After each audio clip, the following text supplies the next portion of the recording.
di badai simpang siur peluru hidup. Polis Diraja Malaysia PDRM menerusi unit tempur khusus miliknya Oke, ini mode menyamar ini. ke lokasi persembunyian suspek bersenjata api yang terletak kira-kira 2 km dari lokasi pelancong warga asing itu, dipercayai dilarikan bagi tujuan pemerasan. Oh, sniper sudah siap. Wih, syuh. Oh. Ya meskipun ini hanya lakonan tapi macam saya nonton di film ini, geng. Luar biasa ini ya.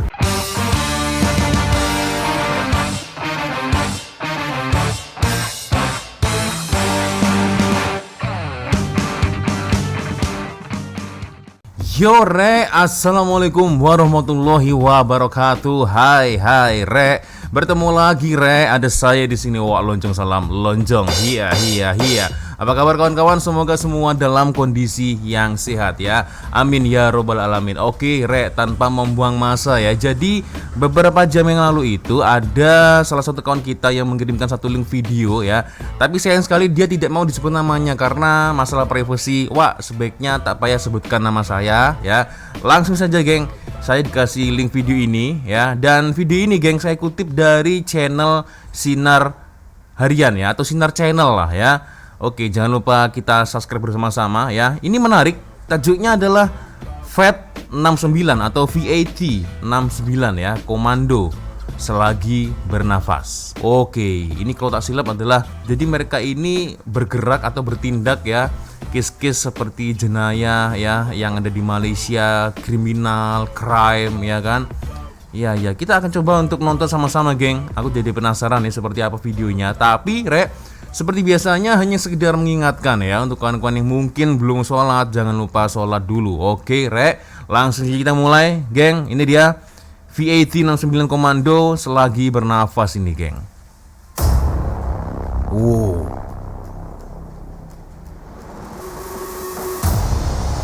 Ini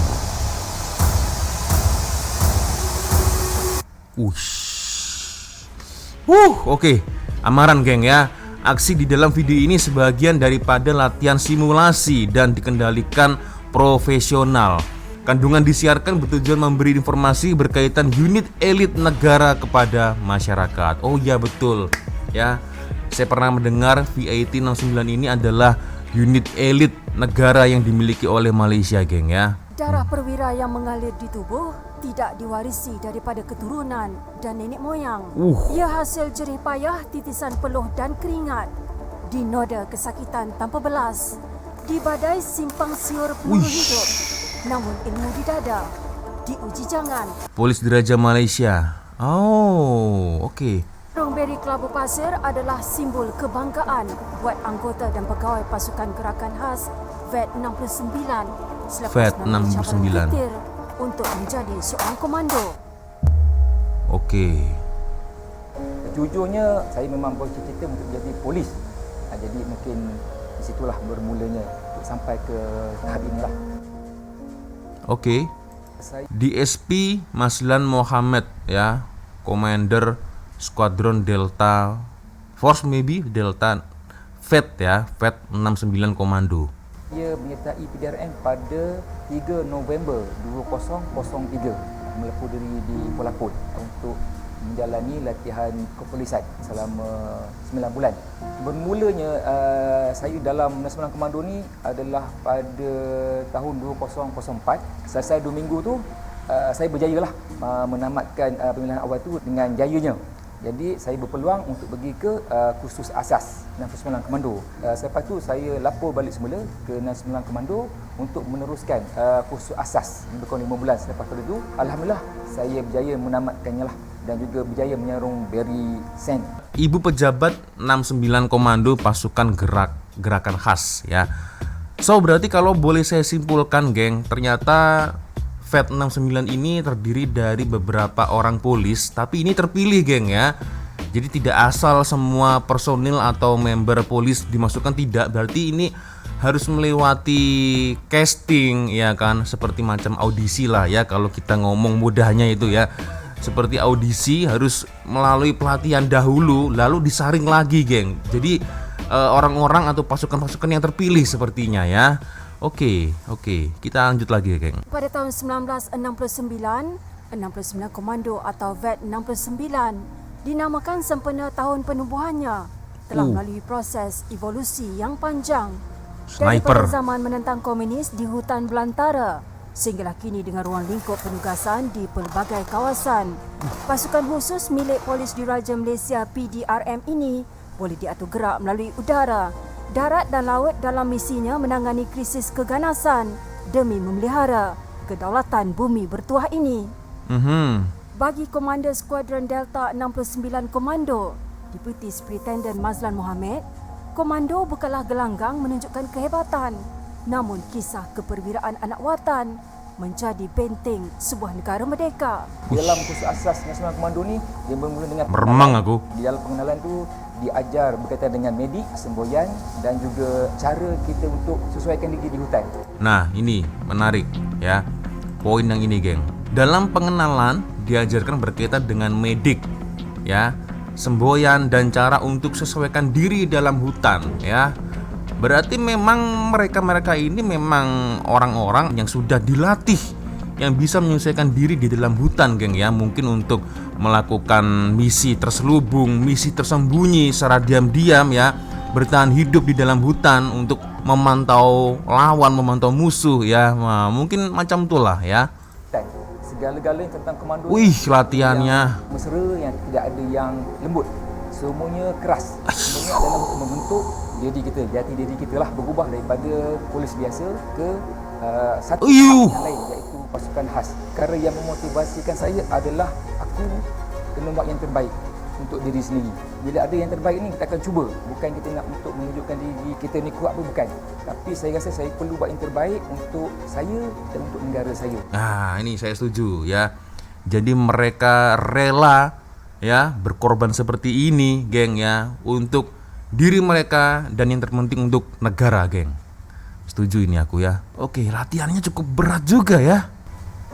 Tempoh yang diperlukan jika keadaan lancar dan teratur, insya-Allah 2 tahun sudah lengkap dengan segala ilmu serta segala kemahiran yang kita perlukan untuk menjadi seorang komando.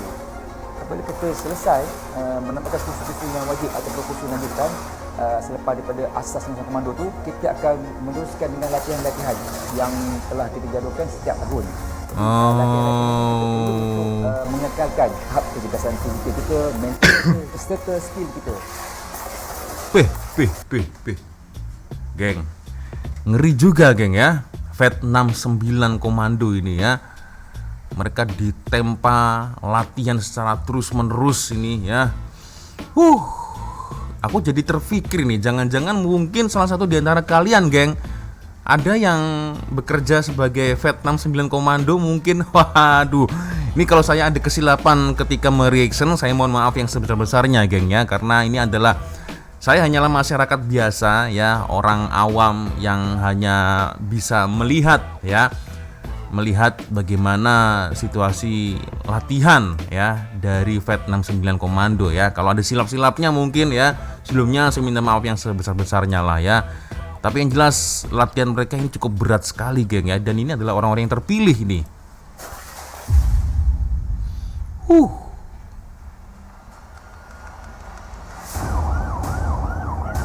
Oke. Seorang pelancong asing berdepan cemas apabila dijadikan keputusan 2 lelaki tempatan dalam kejadian di sebuah pusat peranginan terkenal Di Negeri 9, Seremban. Polis Diraja Malaysia PDRM menerusi unit tempur khusus miliknya VET 69 Oke, ini Komando mode menyamar ini. ke lokasi persembunyian suspek bersenjata api yang terletak kira-kira 2 km dari lokasi pelancong warga asing itu, dipercayai dilarikan bagi tujuan pemerasan. Sniper sudah siap.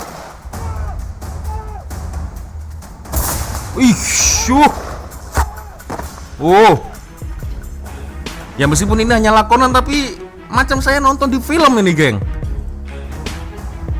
Luar biasa ini ya.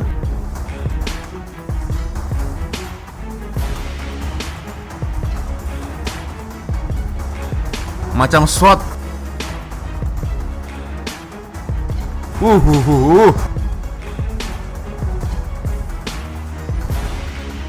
Awas, hati-hati.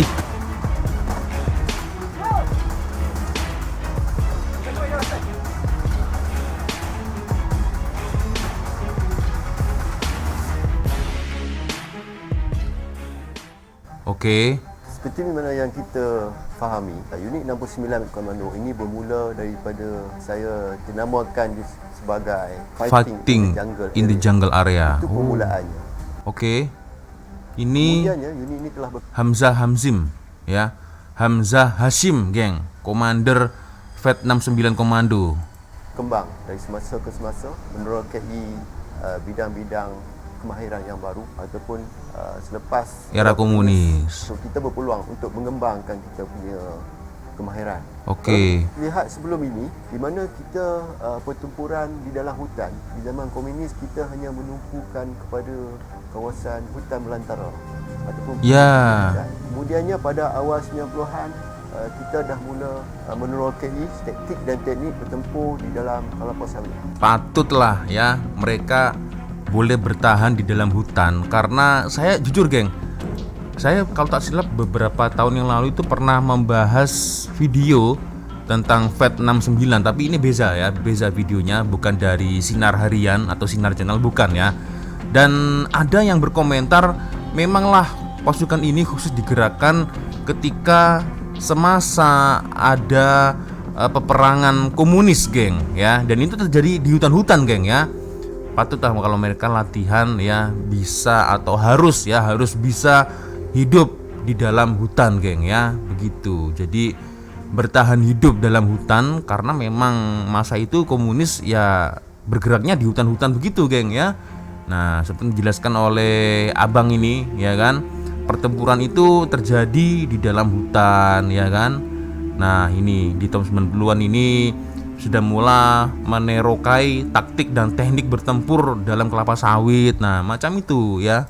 Pertempuran itu ternyata berlaku. Bih. Hasil usaha daripada latihan yang kita jalankan, kita terokai lebih awal, kita mengalami pertempuran yang sebenar di dalam kawasan kelapa sawit di Tandua.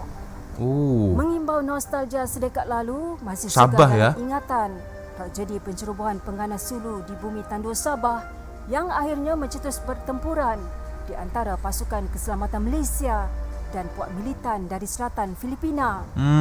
Tragedi pencerobohan yang dikaitkan dengan insiden diplomatik mengorbankan 10 nyawa perwira negara menjadi titik sejarah hitam yang tidak mungkin padam daripada memori rakyat Malaysia. Oke geng, ya 10 wiranegara telah meninggal ya geng. Saya minta kawan-kawan meluangkan sedikit waktunya geng untuk mengirimkan Al-Fatihah kepada pahlawan-pahlawan negara atau wira yang ada di Malaysia ya. Bismillahirrahmanirrahim. Alhamdulillahirabbil arrahmanirrahim maliki yaumiddin. Iyyaka na'budu wa iyyaka nasta'in ihdinas siratal mustaqim siratal ladzina an'amta 'alaihim ghairil maghdubi 'alaihim waladdallin. Amin. Oke, semoga mereka husnul khotimah karena nyawa mereka geng tidak sia-sia karena untuk menyelamatkan dan membela ya marwah bangsa geng ya. Oke, kita lanjut lagi Rek. Bagi Mazlan, meskipun tiada sekelumit dendam di hati terhadap keganasan dilakukan musuh, namun luka itu masih berbekas tak kala mengenang rakan-rakan seperjuangan yang gugur di medan bakti. Bagi saya pun itulah antara operasi yang paling mencabar yang pernah saya hadapi selama saya berkhidmat di 69 Komando. Saya merasakan bahawa ini bukan satu yang biasa.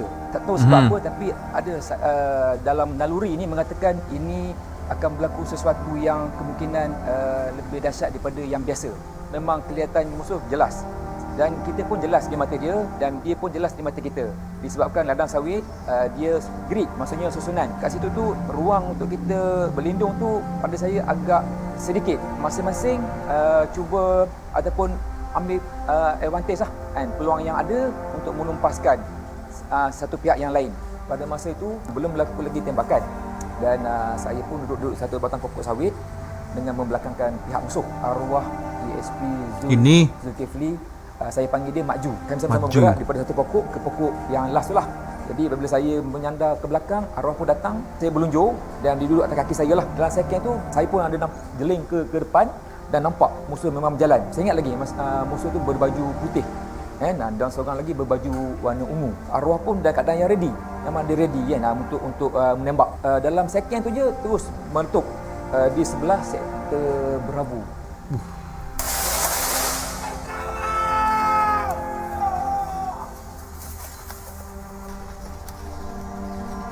Selepas tembakan pertama tu saya rasa mungkin dalam 10 ke 20 saat lah saya rasa.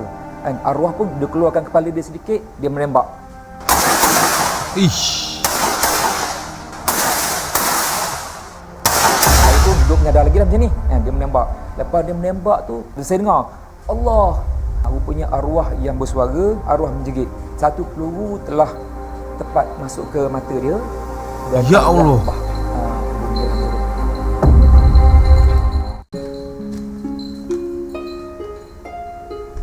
Duh. Aku tidak bisa membayangkan seandainya kalau saya berada di situ, geng.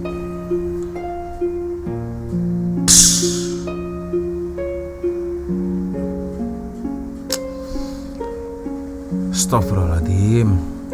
Oke lah. Aku sampai tidak bisa berkomentar apa-apa ini ya. Aku tidak bisa membayangkan apa yang terjadi misal kalau saya ada di situ, geng. Ya, dan itu adalah sebuah ujian yang cukup berat ya, yang paling berat mungkin ya, misi yang pernah dilakukan oleh Vet 69 ya. Terlebih lagi rekan kita ini meninggal dengan keadaan seperti itu, geng. Ini pasti memori yang tidak pernah bisa hilang mungkin, geng.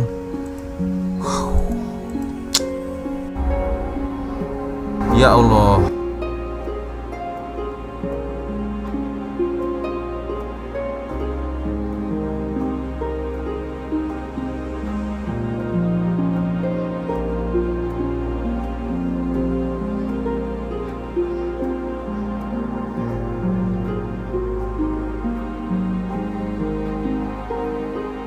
Ini juga.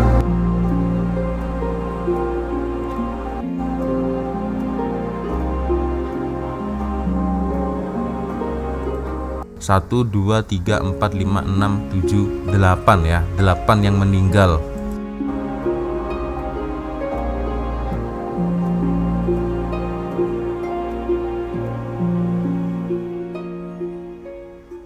Kepakaran, ketangkasan di Oke. medan tempur, kemahiran persenjataan selain penyusupan dan penyamaran.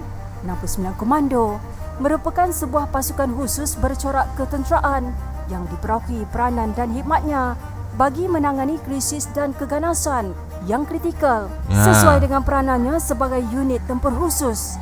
69 Komando sentiasa menitik beratkan aspek modal insan bukan hanya daripada sudut fizikal, malah cemerlang spiritual demi tanggungjawab dan amanah yang tergalas di bahu. Pada saya, kunci utama adalah modal insan, adalah manusia itu sendiri. Pegawai dan anggota hendaklah dilatih dengan baik, dengan penuh disiplin dan mempunyai daya juang yang tinggi. Betul. Itu juga dengan berbekalkan kita punya peralatan yang canggih dan mencukupi, insya-Allah kita akan dapat menangani. Nah, setuju saya. Jadi selain dibekali dengan peralatan yang canggih dan mencukupi ya, tetapi kesiapan dari semua anggota atau pegawai ini dilatih dengan baik ya, penuh disiplin dan mempunyai daya juang yang tinggi juga, geng ya. Berarti, geng, kesimpulannya kalau Vet 69 Komando ini ya, ini sepertinya sama dengan SWAT yang ada di Amerika ya. Special Weapon Attack Tactical SWAT ya. Jadi hampir mirip fungsinya SWAT yang ada di Amerika. Ini kan selalu menangani terorisme ya kan, menangani case-case penjenayah. Nah ya, yang seperti macam itulah, geng ya. Ini sama ini ya, seperti Vet 69 ini. Oh, oke. Kita hendaklah dilatih dengan baik, dengan penuh disiplin dan mempunyai daya juang yang tinggi. Itu juga dengan berbekalkan kita punya peralatan yang canggih, Seimbang ya. InsyaAllah kita akan dapat menangani Ya. situasi. Mungkin pada masa akan datang ancaman itu bercorak di luar jangkaan kita, tetapi saya pasti dengan persiapan yang rapi, dengan komitmen, kita akan berjaya. Harapan saya dan kepesanan saya, kita pasukan keselamatan ni tanggungjawab dia amat besar, sebabnya untuk menekan keselamatan ni bukan satu perkara yang mudah. Betul. Jadi untuk itu modal insan dalam selang komando sendiri perlu mantap, perlu jitu, perlu lasak, perlu kuat. Dan untuk itu kita perlukan latihan sama ada fizikal dan mental. Dan tak perlu juga kita tinggal untuk kita punya dalaman ritual kita. Kita rasa kita cukup kuat untuk berlawan dari segi fizikal, tapi dalaman kita lemah pun tak cukup sebenarnya. Jadi Ya. kita kena seimbangkan dia. Harus seimbang, betul. Dari segi dalaman kita kan, kalau as a Muslim kita tahu apa tanggungjawab kita dengan Allah kan. Jadi kita kena kita ingat benda tu. Sebabnya kalau kita tak jaga kita dengan Allah, Allah akan jaga kita punya mudah-mudah. Betul. Menyuruh anak-anak muda di luar sana, terutamanya para lelaki, anak jantan kita, sertailah pasukan keselamatan. Ya. Jangan ragu-ragu untuk memberi yang terbaik untuk negara kita, untuk negara Malaysia tercinta. Kalau That's right. tuan-tuan di luar, tak ada siapa lagi dah orang lain yang nak menyambung legasi kami di sini. Ya. Betul itu, geng. Ya. Meremang aku. Tidak mudah memang ya.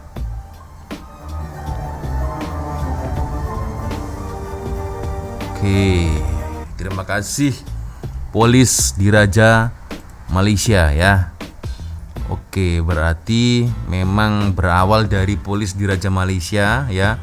Mereka ikut ujian lagi ya. Sehingga akhirnya mereka menjadi VET 69 Komando ya. Jadi ada proses-prosesnya tersendiri, geng ya. Macam tuh. Men, ya. Sebuah pengajaran yang bisa kita ambil hikmahnya, geng ya. Ya, memanglah saya betul-betul respect dengan anggota pasukan khusus ya. Anggota pasukan khusus Malaysia, entah itu mungkin PDRM atau ATM ya. Mereka ini berbakti kepada negara tercinta dan menjaga keselamatan dari ancaman di luar atau di dalam ya. Begitu ya. Ada yang pernah berkomentar mereka ini adalah wiranegara yang tidak didendang, geng ya. Tapi mereka jugalah sang penyelamat dan benteng negara dan rakyat, geng ya. Semoga Allah memeliharakan keselamatan mereka, rek ya. Amin ya robbal alamin. Luar biasa ya. Antara kedaulatan dan pengorbanan mereka ya. Selagi bernyawa, selagi bernafas, selagi boleh nak buat. Nah, selagi ada rahmat Tuhan, geng ya, kenapa tidak, betul kan? Dan tadi di last video juga, geng ya, VET 69 ini boleh dikatakan special force yang cukup lengkap dan modern juga, geng ya. Macam-macam seperti SWAT lah ya. Luar biasa, geng. Oke, bagaimana menurut komentar kawan-kawan, geng? Boleh komentar di ruang komentar, geng ya. Luar biasa sekali ini video yang bisa membuat kita melihat secara langsung ya, dan juga kita bisa mengambil hikmahnya seperti apa, geng ya. Oke, sepertinya cukup sudah untuk video kita kali ini. Thank you kawan-kawan sudah nonton video saya dari awal sampai akhir ya. Dan biasanya kalau ada video menarik yang mungkin boleh saya reaction, geng ya, orang boleh follow sosial media saya, kirim linknya di Instagram boleh, TikTok boleh, Facebook boleh ya, di link videonya ya, link videonya saya tunggu. Dan akhirnya saya wawancara dulu, geng. Oh iya, kalau mungkin ada kesilapan kata-kata saya, geng, dari awal video sampai di akhir video, saya minta maaf yang sebesar-besarnya, ya. Dan akhirnya saya harus pamit dulu. Saya Walonjong. Wassalamualaikum warahmatullahi wabarakatuh. I love you Malaysia, I love you Indonesia. Bye-bye, geng. Jangan lupa subscribe di channel Sinar Harian ya. Mantul. Your turn.